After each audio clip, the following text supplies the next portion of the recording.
This one's for everybody that watched Muggsy Bogues. Everybody that saw Spud Webb dunk a basketball and thought, if he can do it, I can too. This is for all the football fans that cheered when Barry Sanders or Darren Sproles broke a tackle, or Bob Sanders or Anton Winfield Sr. made one. This is for everybody out there that's ever been doubted for the supposed athletic sin of being too short. It's time for the short kings to shine on bootleg football.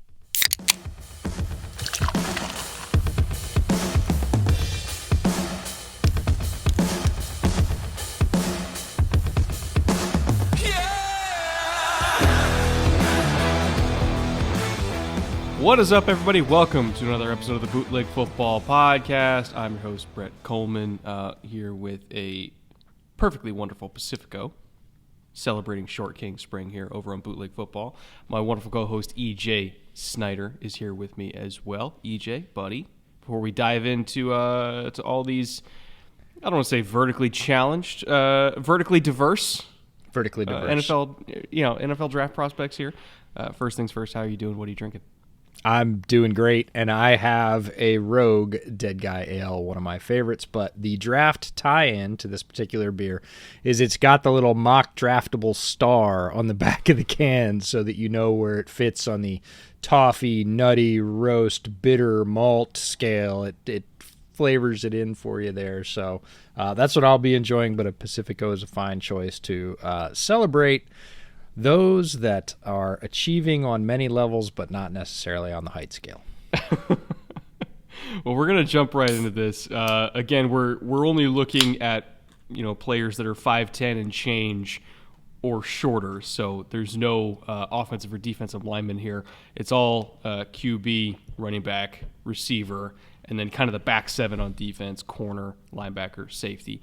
To my knowledge, there's no 5'10" defensive lineman in this class. Although I will say there Bryce is Yancey actually on tape kind of looks like it a little bit, but there is. I went scrolling through all the pro day results of our good friend Alec Katz's spreadsheet, and I did find a particular lineman that was 5'9" and 300 pounds. But what? Mm-hmm. That's just a bowling ball. Right, that is this profile. So, but no, we did not include linemen or tight ends for that matter, so that we did not have to explain how players that were 6'1" or 6'3" were quote unquote short for the position. We just went with straight up 5'10" and change or less. And we're looking for the chance to talk about a bunch of these players that we haven't shined a light on. We've mentioned lots of them at one time or another, but this is a chance for us to come back and focus on these players and share a lot of their skills and attributes that we love on tape. This is a group that we're excited about, so this should be a fun one. Well, potentially the first overall pick of the draft is going to be kicking us off here. Bryce Young at quarterback. Obviously he is a size outlier in almost every sense of the word at the quarterback position. It's not that often that you see any top quarterback prospect at 5'10" or shorter. Kyler was the last one that I can remember, but Kyler was also a lot thicker than Bryce was in terms of playing weight. I would say the closest comp in terms of both height and weight maybe that we've ever seen in the NFL is probably Doug Flutie. And even then, I think Doug was still a little bit thicker than Bryce was, at least at his reported playing weight last year. It's talked that he's going to play at 200 as a rookie, but I'm also kind of like, believe it when we see it, because that was like the thickest he had ever been, right, when he weighed in around that range. Maybe he downed a couple gallons of water before stepping on the scale. A couple? 3 or 4. 4, yeah. I will say this, though. Even despite all of that, despite him being a size outlier, he's still got the best quarterback tape in this class, and I don't necessarily think that anybody would disagree with that. And that's nothing against C.J. Stroud. Stroud also might go first overall. It's literally between those two. But if Bryce Young was 6'2", 215, this would not be a discussion. Because all the actual, quarterback things that he puts on tape, touch, timing, anticipation, post-snap reads, pre-snap reads, getting his offense into the right play at the right time, having eyes in the back of his head in the pocket, being so cool under pressure. Like, he has top-tier quarterback prospect ever tape. It's very reminiscent of like a Joe Burrow to me. He's just a lot smaller than Joe Burrow. And so that's really the only reason why there is a debate around the number one pick. And to be honest, if Carolina ends up taking Bryce Young number one overall, I would completely sign off on that and be totally okay with it. Now, I am biased because, again, he's a Mater Dei alum. I'm a Mater Dei alum. I've been watching him since he was a teenager, when he transferred into Mater Dei as a junior, and even coming off of the JT Daniels era at Mater Dei, who set every single like CIF record, Bryce Young was still way better. That's like shocking considering Mater Dei's quarterback history. Bryce Young is still the best one, even though there's been multiple number one players overall, multiple Heisman winners, multiple NFL quarterbacks in that lineage. Bryce Young is still the best one, and that says a lot. He is just phenomenal at everything that has to do with being a quarterback. He's just small. That's literally the only thing. Yeah, I saw that Peyton and Eli are kicking off their series looking at draft prospects. They, of course, started with quarterbacks, and they started with Bryce Young. And the little outtake I saw from that episode was the two brothers sitting around and Peyton saying, if he'd been 6'4" for his entire college career and now he was 5'10", I would worry. It's not a thing. He's been doing this at this size. And the other thing with everybody that says about Bryce Young, oh, it's the height, oh, it's the height, oh, it's the height. You're discounting SEC competition, which is all the players on your team that were drafted high and are starting. And you're also discounting Nick Saban. Mm-hmm. We're saying that suddenly Nick Saban forgot what it took to win his league or produce a quarterback that could do that, or just somehow made an exception because he thought Bryce Young was a great guy and he was just going to give him the chair.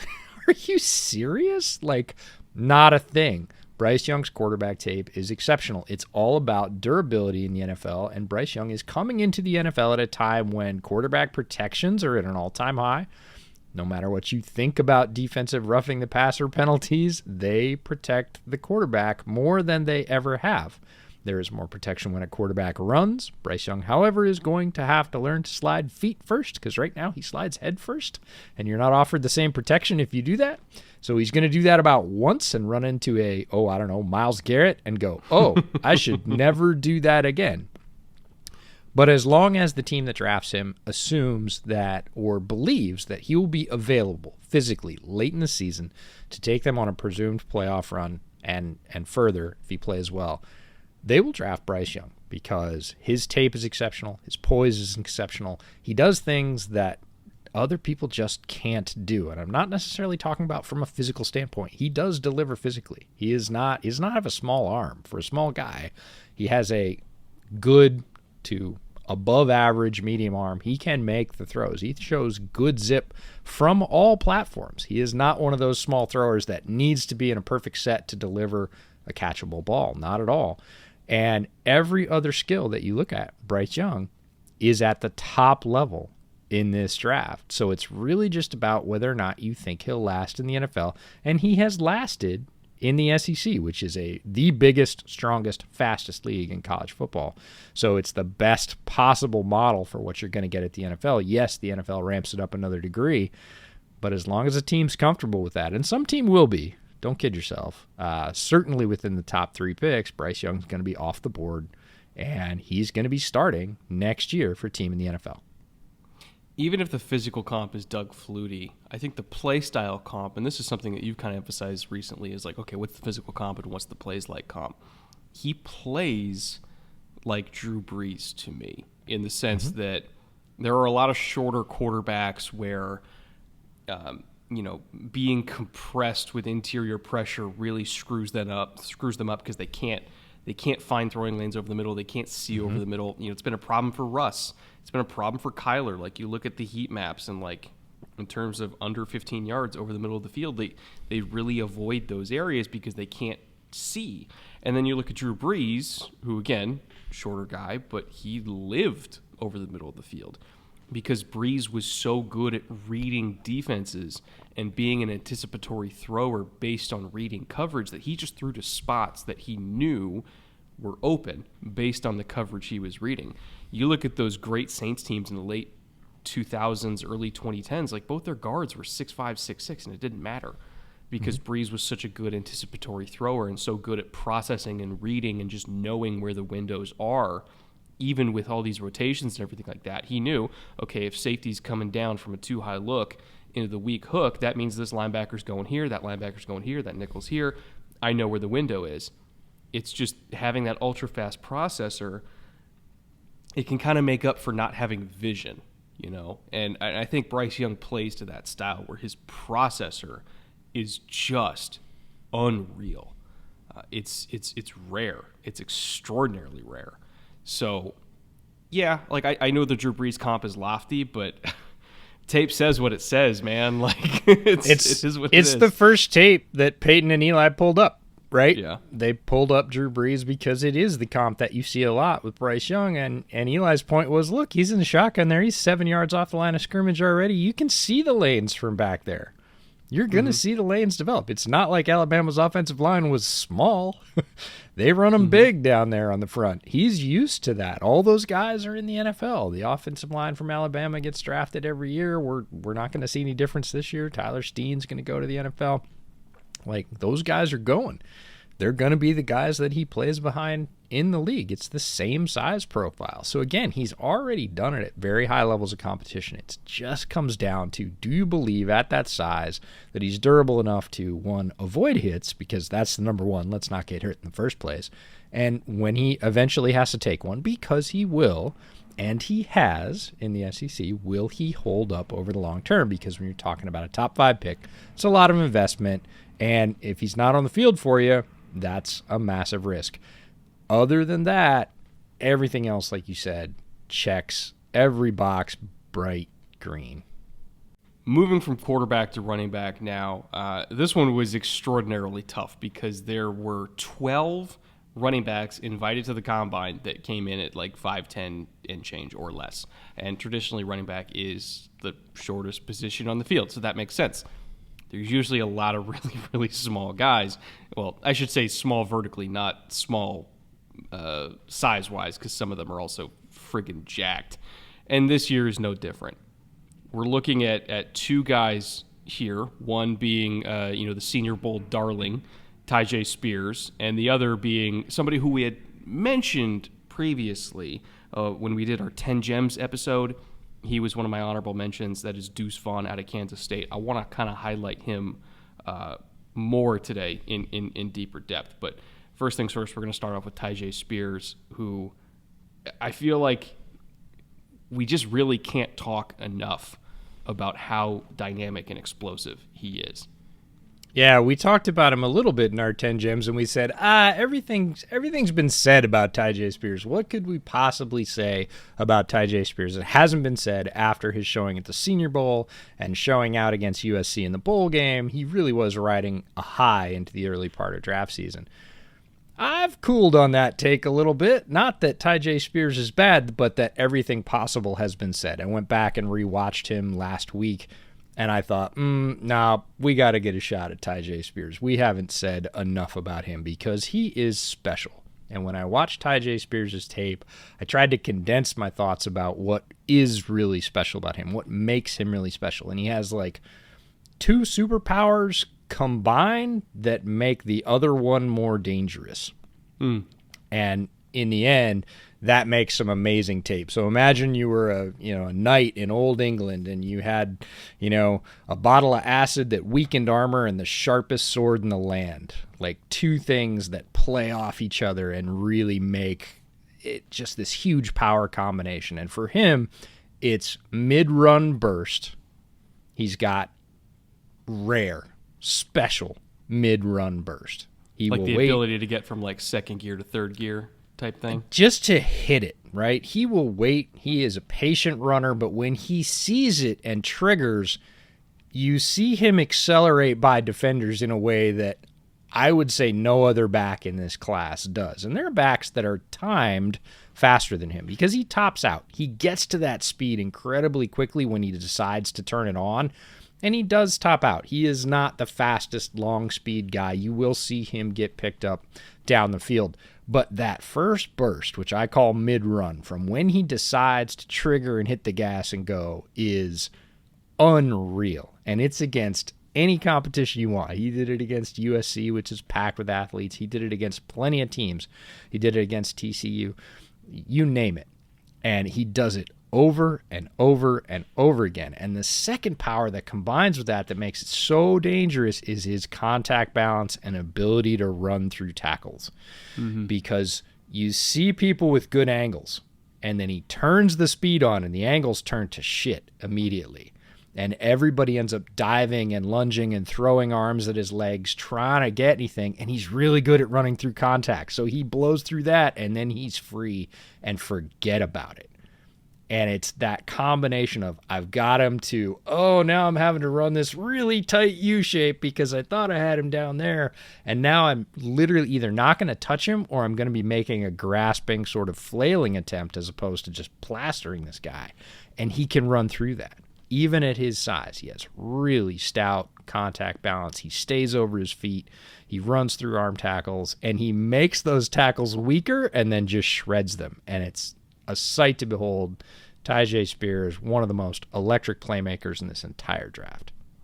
And he was extraordinarily consistent throughout the year, too, against all different levels of competition. Starting in mid-October, I looked this up just because I love reading off these numbers, even though like I know we're not like a numbers podcast, but like this is just they're fun, insane. Starting in mid-October, going through January, so almost more than 2.5 months, right, of games here. He put up 151, 125, 157, 130, 121, 181, 199, and 205 in consecutive games, back to back to back to back to back, as well as a whole host of touchdowns. In the last game against USC, he put up 205 and 4 touchdowns, averaging 12 yards a carry. Yeah. Which I know USC couldn't tackle to save their life, but still, like that's insane. Like that is absolutely insane, and the tape was equally insane. He is one of the most talented running backs in this entire class, and to be honest, if it wasn't for Bijan Robinson, I think that he would be in the running for RB1 in this class. I really do. I know that Jahmyr Gibbs is also getting late first round buzz, early second round buzz. I think that he's a little bit more on the pure third down receiving back side, whereas TaiJ is a little bit more well rounded. Not that I don't love Gibbs, he's an honorable mention in this category anyway, but I think TaiJ is okay. I got to give one of these guys 17 touches in a game. Who do I think can actually do it in all situations? Short yardage, low red zone, middle of the field, third down, whatever. TaiJ's that guy, and were it not for Bijan being in this class, he'd probably be seen as maybe the most versatile and valuable running back in this whole group. He'd be in that conversation for sure because he's not bad in the pass game. That's the thing is when we talk in all these superlatives about his running ability, people go, yeah, but can he pass protect? And at his size, he puts up a good fight in pass protection, but in the passing game, he's a weapon. He runs a multitude of routes. This is not simply a screen guy as a running back.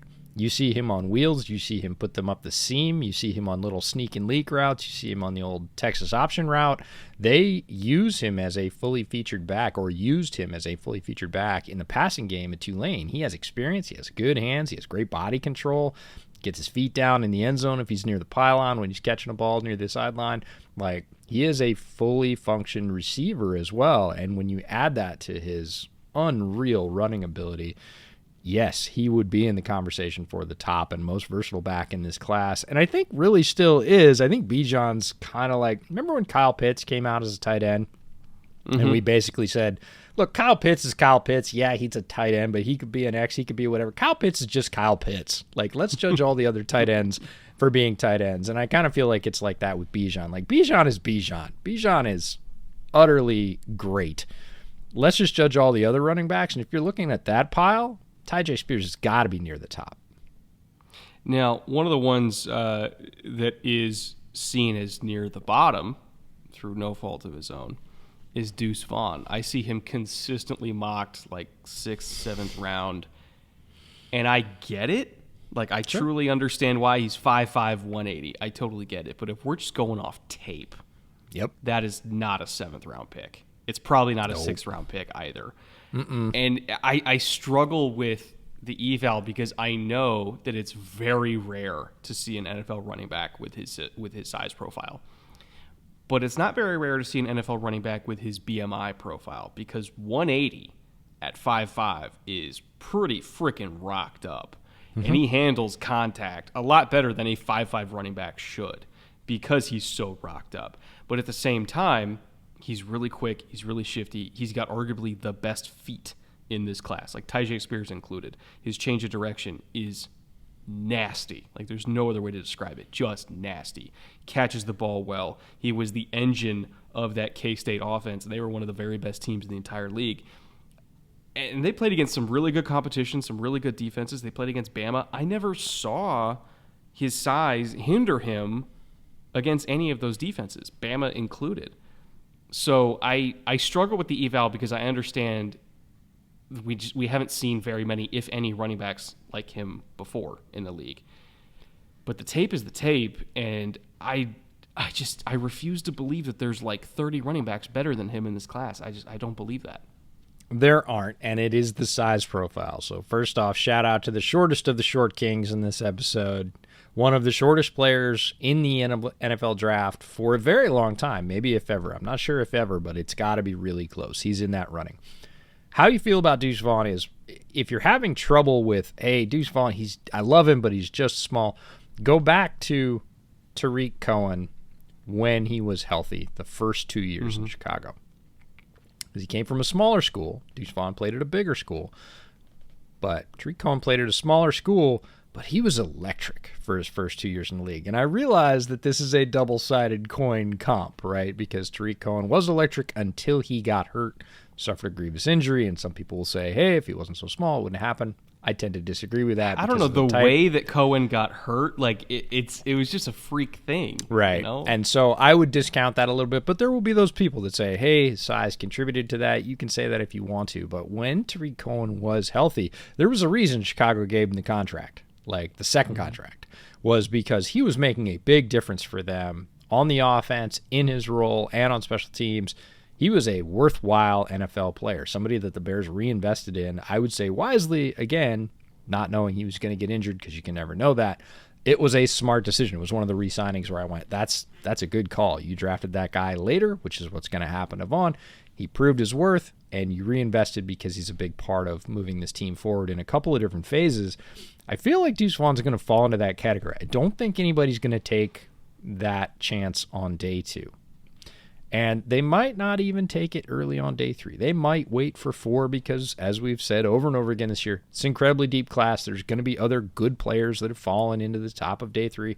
Team might need to fill their cornerback ranks or get that edge player that they think has whatever. But then you're going to get to the 5th round, and you're going to be sitting there, and I bet Deuce Vaughn's going to be sitting there, unless he is the apple of some GM's eye. Cough, cough, Howie Roseman. Because Howie loves this template of player, like he famously broke a pencil or whatever, had an off reaction when the Bears jumped them and took Tariq Cohen. He really wanted Tariq Cohen, and he ended up taking another small dynamic back that year. Didn't turn out for them, but there are GMs that like this profile, and they are not going to be able to stay away from Deuce Vaughn on tape. His change of direction is electric. It doesn't even look physically possible. And he is so small at 5'5" that it almost starts to work for him. He hides behind his linemen on purpose. Like, he hides himself from the eyes of the defensive linemen. They lose sight of him, and he is gone like a shot, and he uses that to his advantage. He is very small. He can duck under arm tackles. He can make the target that you have to try and hit as a linebacker very small. He turns sideways and darts off in another direction. He's not easy to get a hand on. Very good speed, very good through contact, adept in the passing game. Yeah, you got to have an accurate quarterback. His arms aren't that long, but if you put it near him, he is a threat to make yak yards after the catch. This is a very complete player that just, again, happens to not be all that tall. Yeah, I mean, in terms of like break glass in case of emergency picks, again, starting in the 5th round, if I got nothing else I like on the board, just take Deuce, because you know he's going to be, like, you know what he is, right? And you know that as long as you have an offensive coordinator that's worth a damn, you could find a role for him, and he's probably going to be pretty good in that role. So, like, I'd be all about it starting in the 5th for, honestly, a variety of teams. Like, pretty much anybody who needs a change of pace back, I'm all about it. Moving to receiver here. Again, no shortage of short receivers in this class. In fact, most of the top guys are short kings, so to speak. We've talked a lot about Zay Flowers and Josh Downs, so we're not going to highlight them here because we talk about them constantly. So we're going to try to move to some other names that maybe we haven't talked about as much. If you want to hear our thoughts on Zay and Downs, even as recently as like the live stream that we had earlier this week, we talked about them profusely over there, in addition to our 10 Gems episodes and all that. So we're going to highlight some lesser known, shorter receivers in this class, starting with Tank Dell. Parker Washington from Penn State, who got sort of a mention in last week's episode because we were talking about his teammate, but I really want to highlight Parker Washington today. And another modern day alum, because we can't get enough an episode of Bootleg without talking about modern day. Nico Remigio from Fresno State by way of Cal, who is one of, if not the best returner in this class, while doubling as a pretty effective slot receiver. So we're going to start off with Tank Dell, who this one I will admit I struggle with, because we've seen some small receivers before, but boy, 166 is really, really pushing it. The one thing that he can do well, though, is not get touched at 166. So you kind of have to believe that, he won't get hurt because nobody can touch him. That's true, and I struggled the same way. Around Senior Bowl time, Nathaniel Tank Dell made lots of headlines with his releases, and we all know about one-on-one drills at all-star games between DBs and wide receivers, how they do or don't translate. And I was like, yeah, that's nice. He has incredibly quick feet, but as someone put it to me this week, he's the size of an 8th grader. And I was like, yeah, he is, but he can do things that no 8th grader I know can do. And I ended up going to his tape later. I didn't watch him. I was trying to get everybody done for Shrine Bowl. We weren't going to senior this year. He was on my list for afterwards. And, of course, he went near the top of the list based on all the buzz he got at the Senior Bowl. But I, too, looked at his size and went, I don't know. That's a nice trick, right? I got into his tape and my tune changed. Speaking of tune, I was watching his quarterback Clayton Tune first beforehand, and it's Tank Dell. Tank Dell, burning any flavor of defensive back you want. Again, very hard to touch off the line. A lot of the same arguments we made for Devonta Smith when everybody said, he's too small. Devonta's a lot taller, but still very slight. We said, it's not going to matter. Nobody can touch him in the SEC if he's got a release game like that. Tank's got the same release game, but then you start looking at everything else. His ability to high point the ball, his ability to catch in traffic, his ability to run very sharp routes, in addition to having very good releases. I don't know that will surprise anybody. Having really good feet along the sidelines. He's incredibly coordinated. He's very, very fast. Once he's out and open, you're not catching up to him. And then you look at that production that I talked about, and this was the one that got me. It was a tweet from Ben Fennell. Tank Dell has 23 red zone TDs over the last 2 seasons. That is almost double the next highest draft prospect. Kincaid, Durham, Rashee Rice, Mitchell Tinsley all have 12.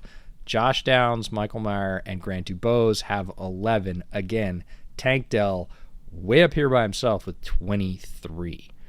The guy is a great receiver. Yes, he is tiny. He is very hard to get a hand on. He catches the ball with his hands. He high points. He's excellent around the sidelines, runs a wide variety of routes, and he scores over and over and over again. I have opened the door to the possibility of a Tank Dell. And when you look at successful receivers, again, in the modern NFL, if you're really, really upset about Tank Dell, take a look at Jalen Waddle. Jalen Waddle is smaller than you think. He's much bigger than Tank Dell, but he's a lot smaller than you think. He's in the 170s. He's under 6 foot. He's incredibly fast, great release package, great hands, great body coordination. Similar argument, just again, how much towards that size outlier are you willing to slide for a guy that is incredibly skilled? You just believe, will he be on the field? I think he has a good chance to do that. And again, some team is going to get past the risk factor in the middle rounds and go, he blew everybody else in this class away production-wise. How much do we really care that, your son is bigger than him? My main thing with Dell, and I kind of alluded to this when talking about Deuce Vaughn, where it's like, okay, he's a size outlier but not a BMI outlier, right? And Deuce could take punishment because even though he's short, he's really thick. Well, Tank is short and not thick. And so going back to the Devonta Smith argument where it's like, him not being able to beat press through physicality doesn't matter because people can't touch him when they're trying to press him anyway. That's also true for Dell. People can't touch him when they're trying to press him. So I don't have a worry about him beating press. What I have a worry about is if he's breaking inside and he catches over the middle and Tremaine Edmonds catches him in the ribs, will he turn to dust? That's my main thing. It's not skill. It's not ability. It's not production. It's not he's going to get open against NFL corners. That's obvious. Just like it was obvious about Devonta Smith. Devonta would get open against NFL corners. But even Devonta, for as small as he was, still had more armor than Tank. And so for me, it's not a question about will he get open. It's a question of how often will he get open before somebody opens him. So that's my one thing.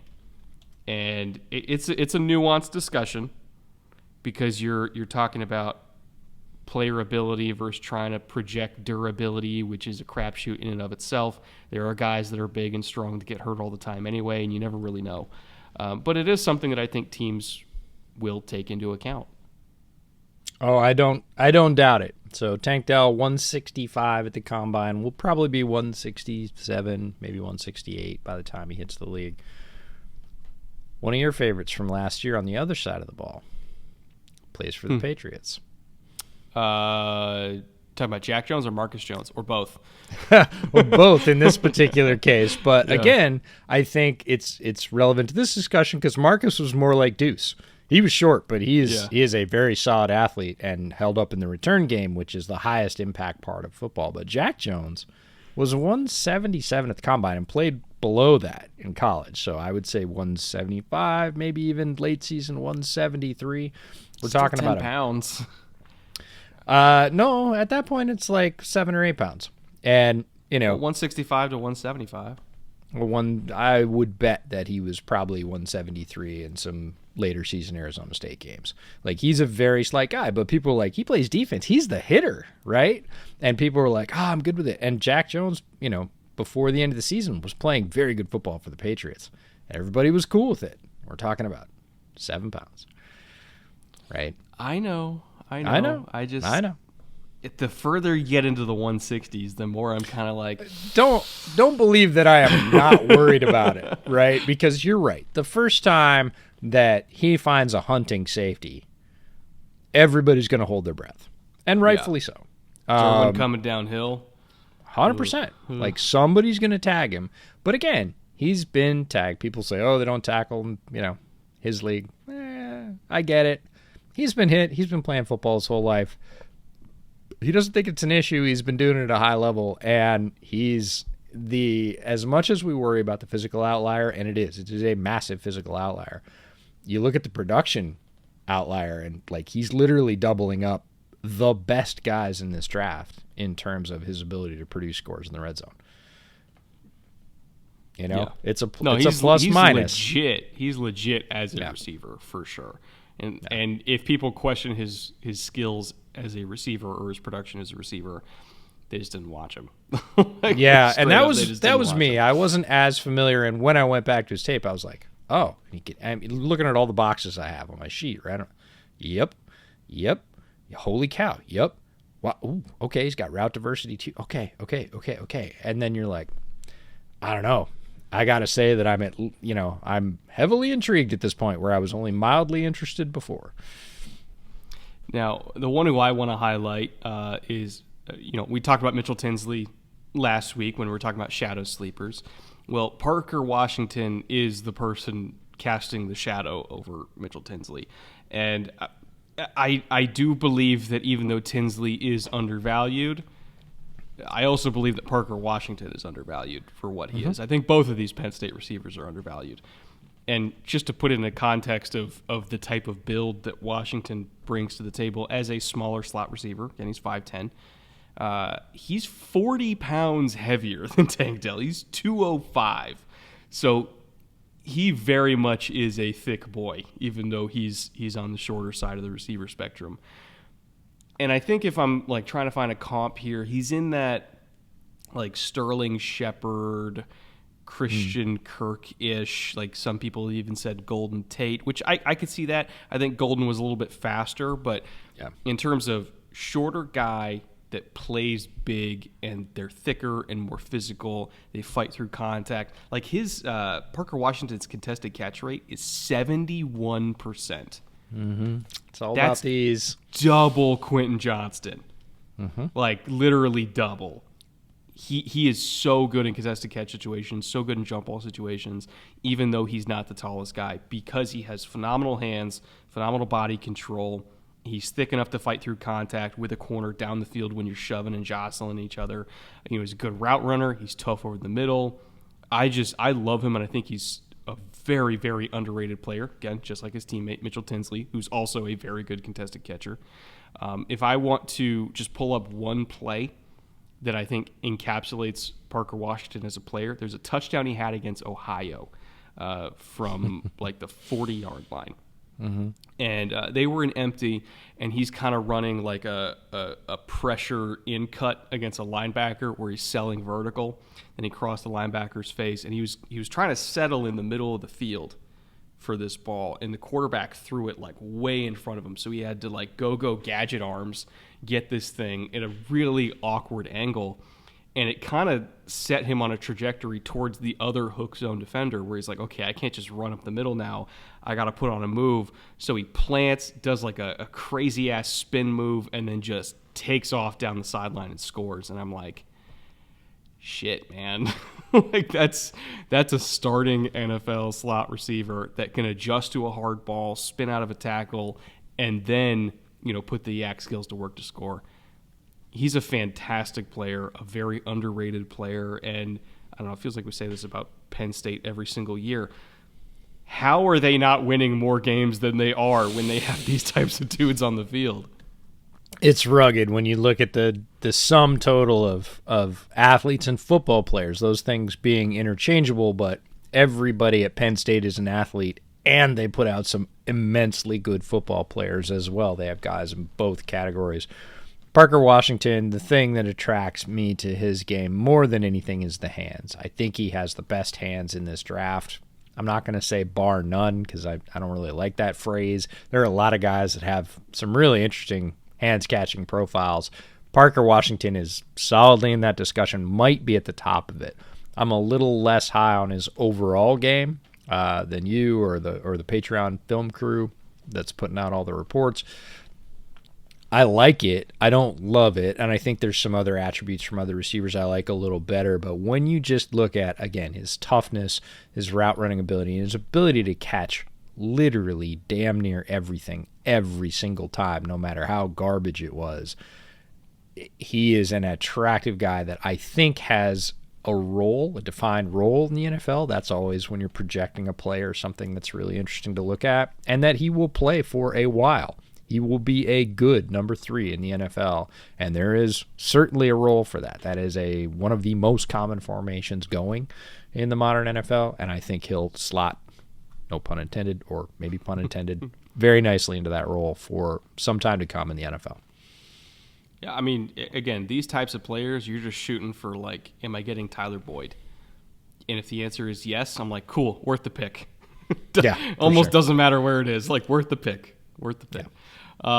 Now, our third receiver we're going to talk about here, even though he is a good slot receiver and does a lot of the stuff that the other slots in this class do, like he's got, really good short area quickness, good route runner, extraordinarily tough over the middle, like freaking warrior over the middle.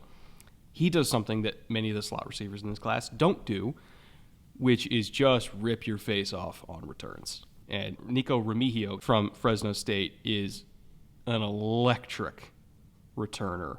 Was one of the best in all of college football at any level, any conference, doesn't matter. And I think that when you watch him in terms of how he returns, it's kind of like you just took a shrink ray to Marshawn Lynch and then said go out there and shag punts. Like, it is so violent and physical and instinctive. Like, I truly think that you could give him some snaps at running back and he could do it. Yeah, and looking at offensive weapons, again, in the way the game is played now, it doesn't really matter what your designation is. We're giving wide receivers carries, jet sweeps, pop passes, bubble passes, touch tap, whatever. They're getting touches from the backfield where they are navigating from basically directly where the quarterback gets the ball in the pocket. And you add, I wouldn't even say you add return versatility. I would start with the return versatility with Nico. I love him as a player. We got to interview him at the Shrine Bowl. He wasn't playing because he was rehabbing a foot injury, but super smart, really sharp. In fact, I threatened in humorous fashion the first day we arrived at Shrine. I found out that Nico wasn't going to be playing because he was rehabbing the injury, and I said, "That's it, I'm leaving." He was the guy I was most excited to see overall in the Shrine Bowl experience, and we did get a chance to sit and interview with him. Great guy, super smart, very solid approach to the game. And I think if you're adding things in, it's the ability as a receiver. You're starting with the return specialty as the sort of primary way he's going to make the roster, or be on a practice squad and be an alternate, whatever he's going to be. And then when I went back to his tape as a receiver, I was like, oh, I'm pleasantly surprised. He has a lot of the same attributes. He's got some pop here, certainly plays with violence, and I mean violence of how he runs his routes.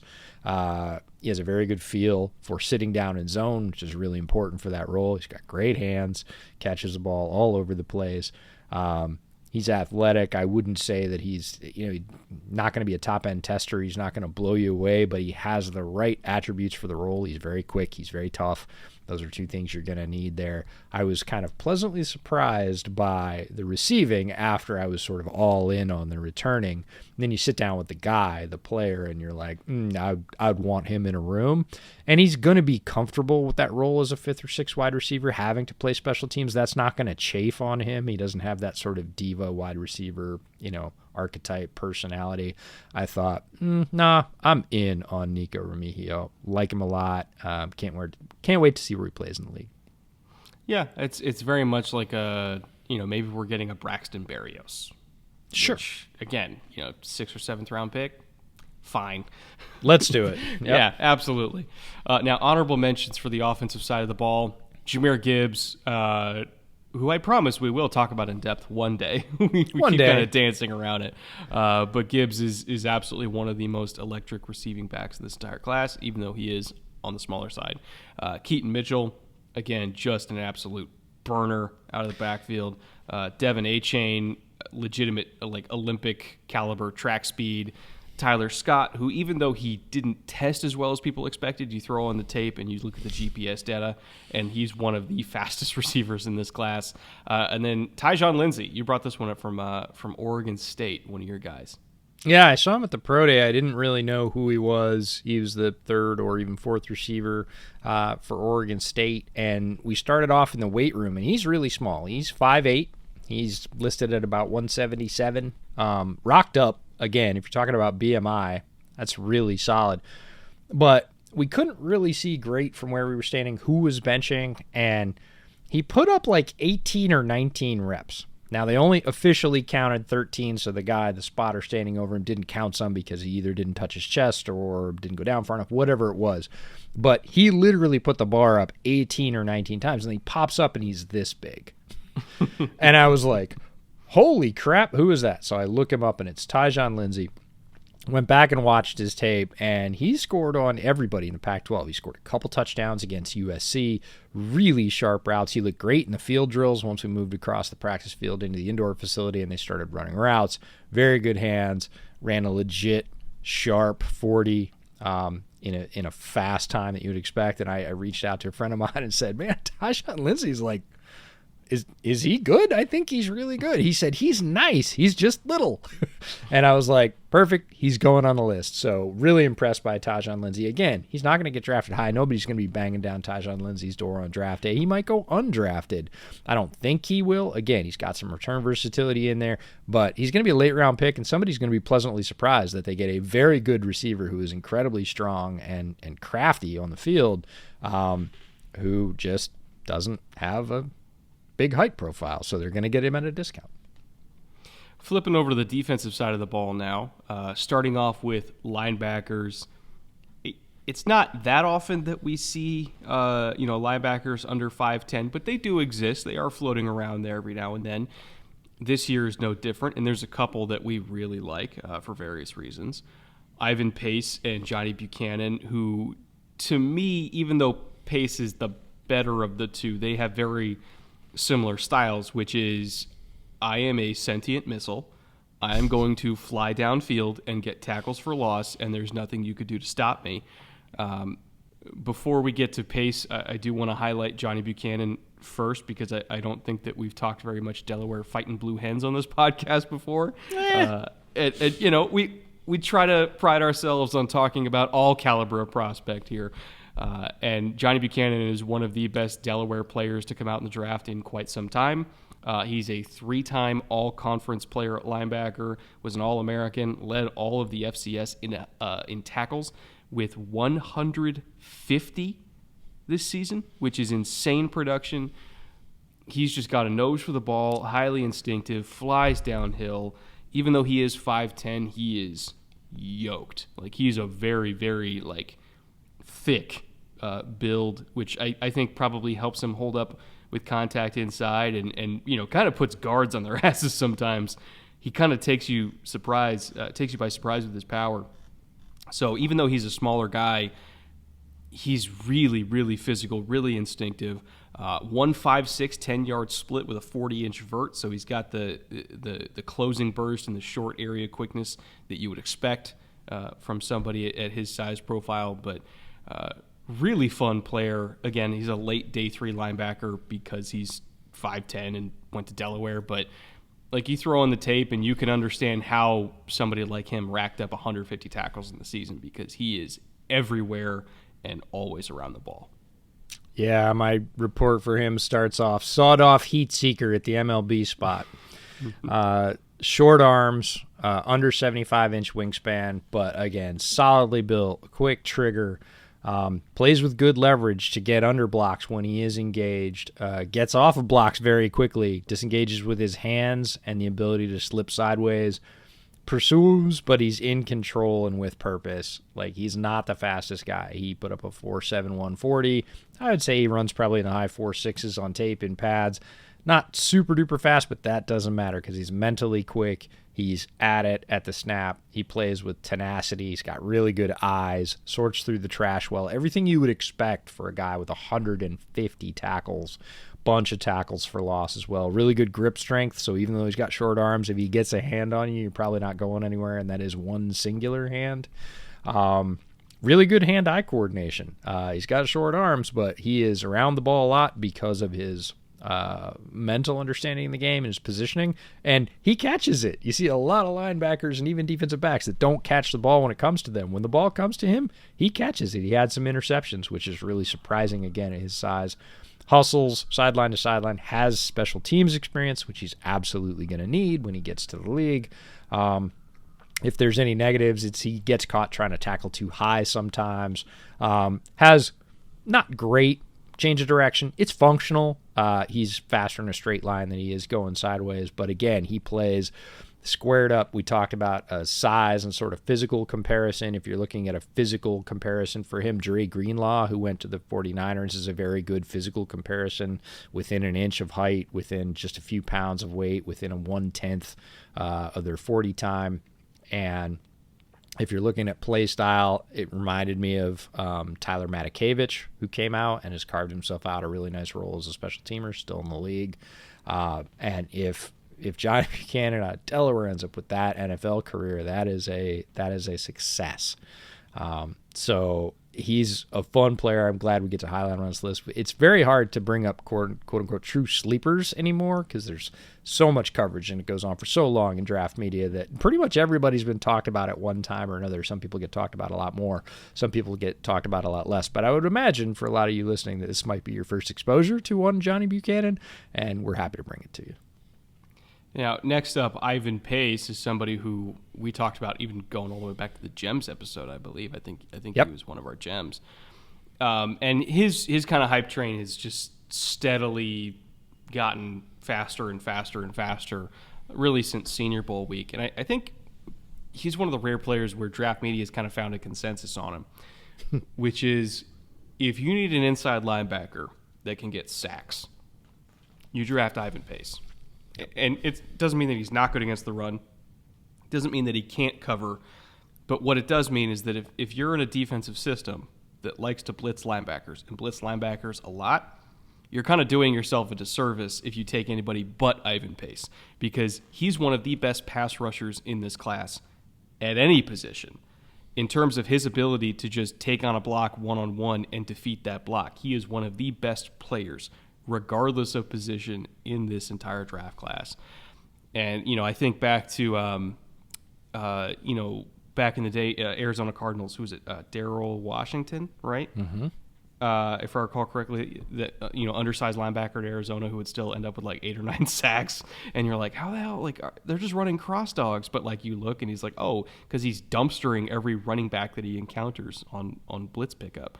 Yeah, Ivan Pace is that type of guy. He's just even thicker. And I think he's going to carve out a pretty nice career just from that skill set alone. Yeah, I would make the designation between pass rusher and blitzer. And as a blitzer, Ivan Pace is deadly. Just deadly. You saw it at Senior Bowl with running backs trying to block him. Again, that drill is not set up for running back success. But you don't see linebackers embarrass everybody they go up against to that level. It was rare. So if the offense knows he's coming, i.e. he has his hand in the dirt or he's stand up and he's covering up the defensive end and he's leaning, he's coming, that's what I'm considering a pass rusher. He's not great at that. If he is up at the line and it might be zero or he might drop or it's a coffee house blitz or cross dog or whatever else, look the hell out. He is most likely getting a sack. And that is a very valuable skill set. It is a narrow one in this particular conversation that we're having, but don't forget that defensive coordinators love the ability to bring pass pressure from the middle, and he is outstanding. If we have to pick a superpower for him, that's it. The other one is he's just angry. Mm-hmm. He just loves to hit people. He makes sure that if he hits you, you got hit by him. He has a classic linebacker disposition. But I would say that particular skill is what sets him apart. It came out today, the day that we're recording this, that Devin White is apparently requesting a trade from the Buccaneers. And now at this point, I'm just penciling in Ivan Pace for the Bucs if they ship off Devin White, because he would do the same thing that Devin White does. Because Devin White's best skill set is blitzing. And I'm like, well, if you want a cheap option that you're not going to have to pay a bunch of money to that could do the same thing, there you go. Spend a 6th-round pick on Ivan Pace. The idea of Ivan Pace playing in front of Anton Winfield Jr., I'm not sure my heart could take it. Good Lord. I'm not sure my heart could take it. Now, moving on to defensive backfield, looking at corners and safeties. We'll start off with corners here, although to be honest, all 3 of these guys are going to end up being nickels in the NFL, so we'll just call it nickel, because I'd be kind of surprised if they play outside. Again, because of height, and height matters when it comes to outside corners for defensive coordinators and how they approach the position. It is what it is. These guys are going to play inside. We got Trey Tomlinson, Clark Phillips, and Starling Thomas. Phillips and Thomas in particular did play most of their snaps outside at corner in college. Tomlinson kind of did a little bit of everything. So there is a little bit of a question about conversion for Phillips and Starr. Honestly, I have less questions about Starr converting inside to nickel just because we we saw him do it all week at the Shrine Bowl against really good receivers. Like, he was going up against Zay Flowers in practice and giving him all he can handle. He was fine. And he's really, really tough. Super thick build. Again, he's one of these guys where we understand the height, but you look at the BMI, and he's freaking rocked, and he's got 4.3 speed and great quickness. I have less concerns about him going into nickel than I do about Phillips, because Phillips is more slight, more slender, and also is not quite the same caliber of athlete. That being said, Clark Phillips on tape is the best player out of all these guys. So it's kind of a fascinating discussion of like, okay, are we trusting, build and what we saw live with our eyes with Star Thomas, or are we trusting Clark Phillips being the best DB in the Pac-12 going up against a bunch of really good Pac-12 receivers? Or are we trusting Trey Tomlinson, who also is a crazy-ass athlete and has played multiple spots in a major conference? I'm not quite sure exactly how I would order these guys yet, but I do know that I like all of them. Yeah, they're all excellent players, and I'll push back a little bit on Clark Phillips being called slight. He's 184 at 5'9", which, again, if we're talking about BMR, he's really solid, and anybody that plays on the Utah defense is tough. And I don't care if you're a corner, I don't care if you're a safety, I don't care if you're a linebacker, I don't care if you're a defensive end. Like, Utah is the team in the Pac-12 that best emulates an SEC defense that is just going to beat the hell out of you for the entire game. And if you're going to play on that side for that team, you're going to be tough. And Clark Phillips is definitely tough. He has not tested well, and that gives a lot of people pause. I go back to the tape on that one and say, look, there's the speed of the guys he's playing against on these tapes. Look what happened. Look at the results. So I think he'll shift inside. I have similar confidence to Star Thomas for Clark Phillips in terms of shifting inside. He's big enough. He's definitely tough enough. He plays with enough tenacity. You're going to have to stop the run as a nickel defender in the NFL. I think he can do that as well. He shows that on tape. So I'm not as worried about that.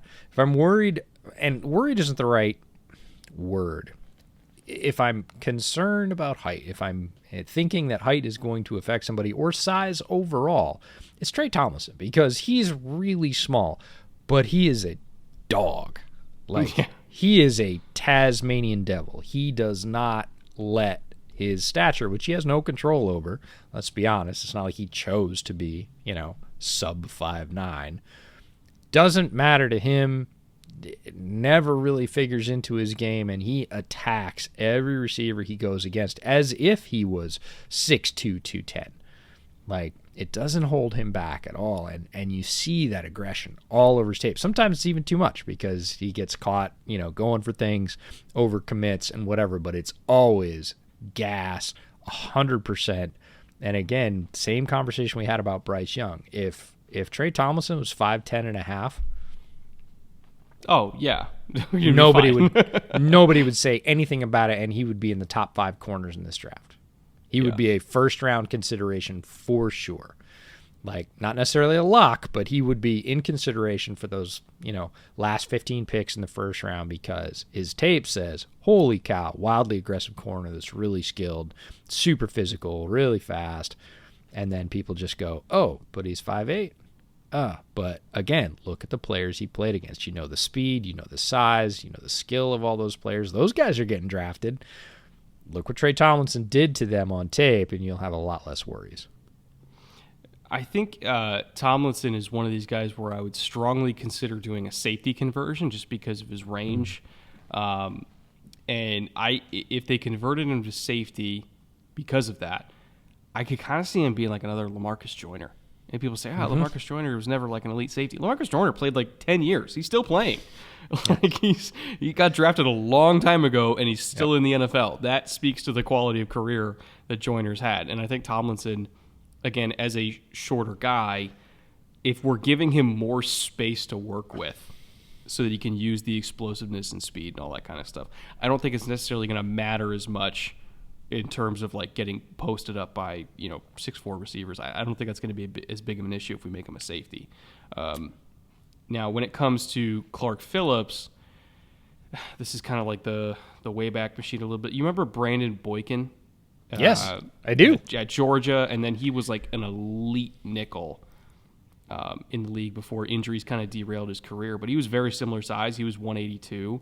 Phillips is 184. Again, I'm not saying he's like Emmanuel Forbes slender, but he is slender. Starr has like 10 pounds on him. And so I think that, Brandon Boykin is a pretty interesting comparison because I think skill set wise, they're very similar. Great short area quickness, phenomenal feet, ball skills. Like Clark Phillips has some of the most impressive interceptions in this class, not necessarily in terms of like making crazy catches, but just like, wow, man, he got there quick. Wow, he read that quick. Like he's just so instinctive and so refined technically that I think that he could be a Brandon Boykin pre-injury, which in the first few years of his career, he was literally a top 3 nickel in the entire NFL. And so I think he's going to have value because of that. And then Starr Thomas, I think, trying to think like a comp for him just because of his build and his like thickness. I kind of think like Cam Sutton is a possibility there. And just the way he plays, right? Like he's just, it looks like he just wants to rip your face off every single snap. Yeah. He takes it personally that you're lining up against him. And I love his mentality. I love his aggression.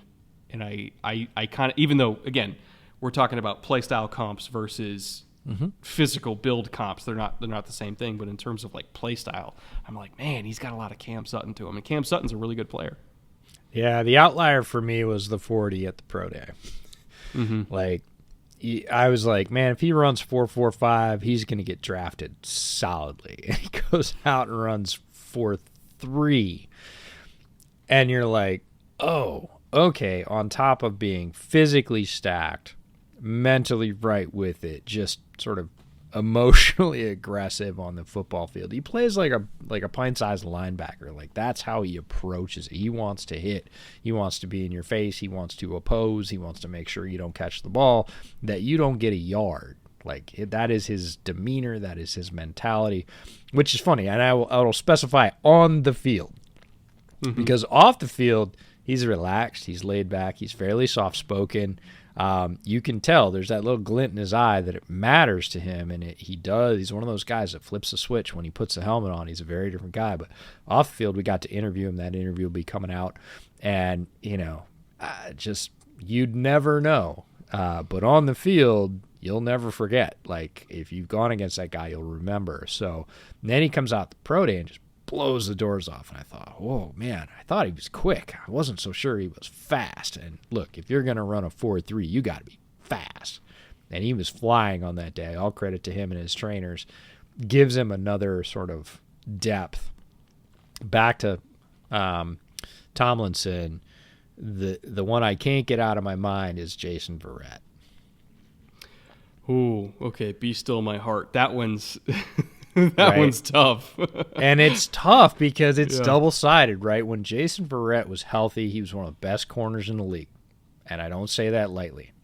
But health was a problem. It was like literally every other year he would have a decent year in terms of health. And a lot of people will say, well, that's what you're getting when you draft a 5'9" corner. But Verrett could literally play with any wide receiver in the NFL when he was healthy. He wasn't healthy a lot. And I feel similarly about Tomlinson coming out, right? He has to continue to develop as a pro, and no, I don't think he's going to be great outside. And look, they put big wide receivers in the slot these days too, right? There are 6'4" guys that play in the slot.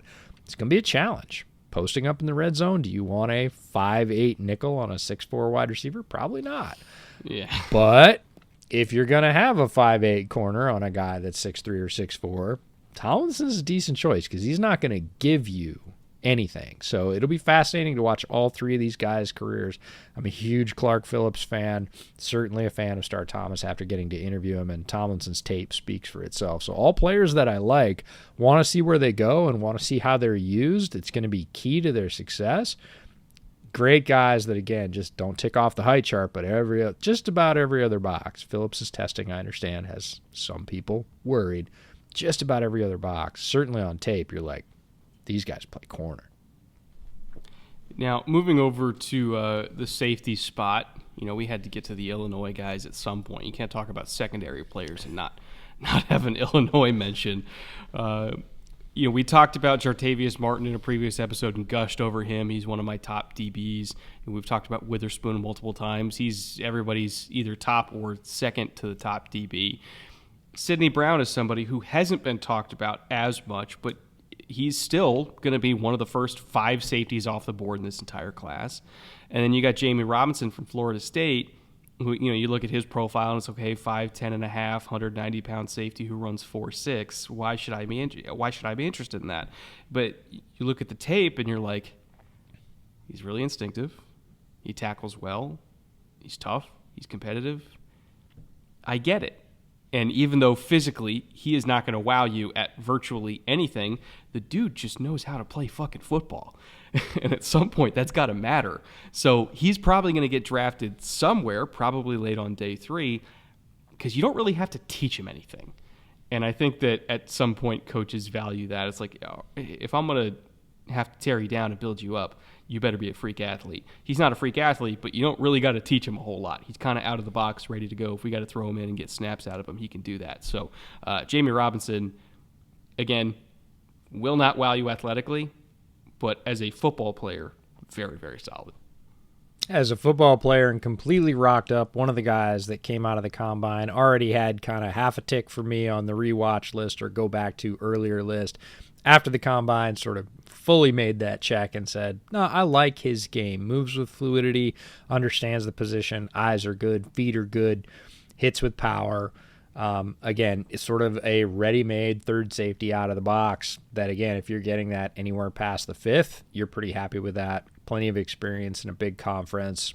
Like that, there's very little project to his game. There's much more plug and play. Sidney Brown we have to talk about, and strangely enough, his twin was in the running at running back, Chase Brown, who plays running back for Illinois because he, too, is a physical freak, not surprising.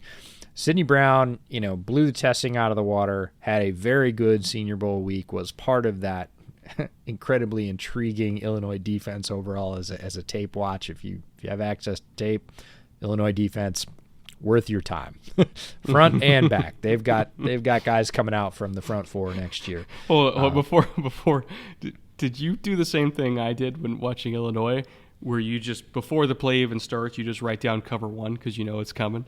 It's like, oh, I can't wait to see what version of man they play this time because nobody can get open. When you have that many athletes in the back, I'll say specifically the back 4, but really the back 7, you can do that.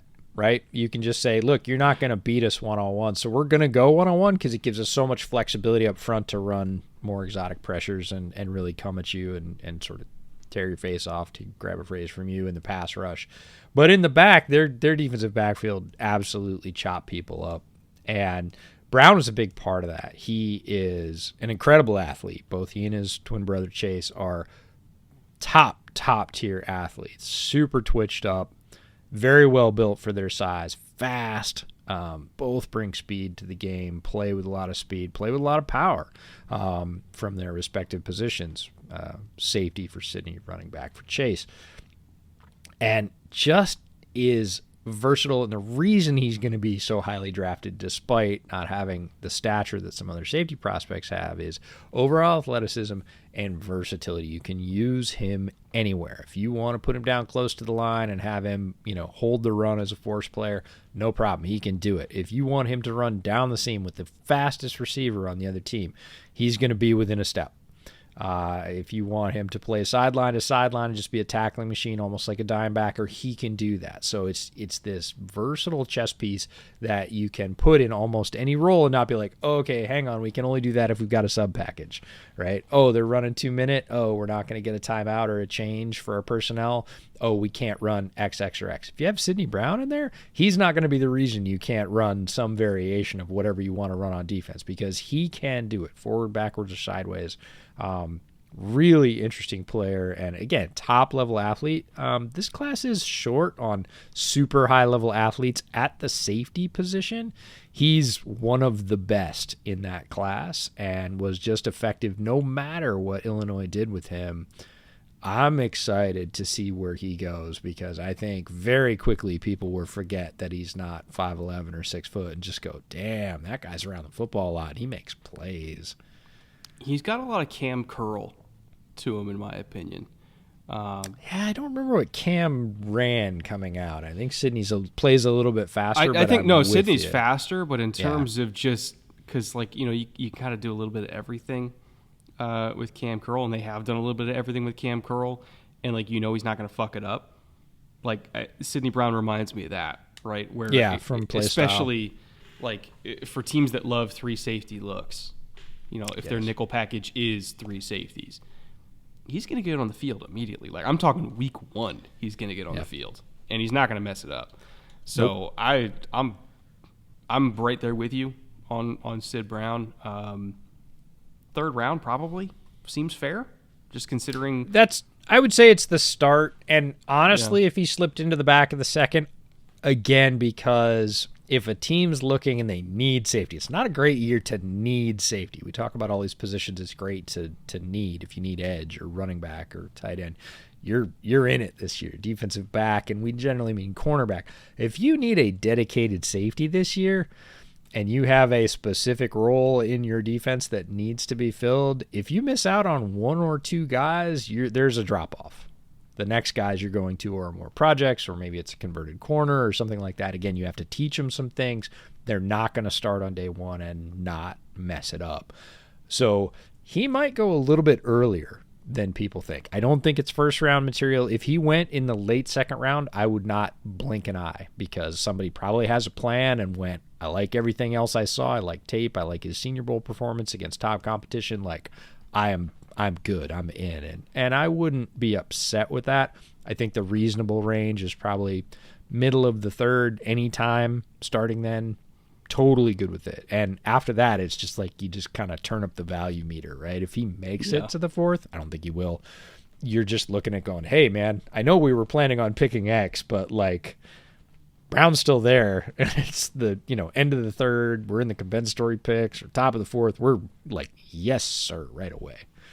Plus, I think he could play dimebacker too, because again, he plays like enough. Yeah, and he's 210, right? And there's some linebackers that aren't that far off that.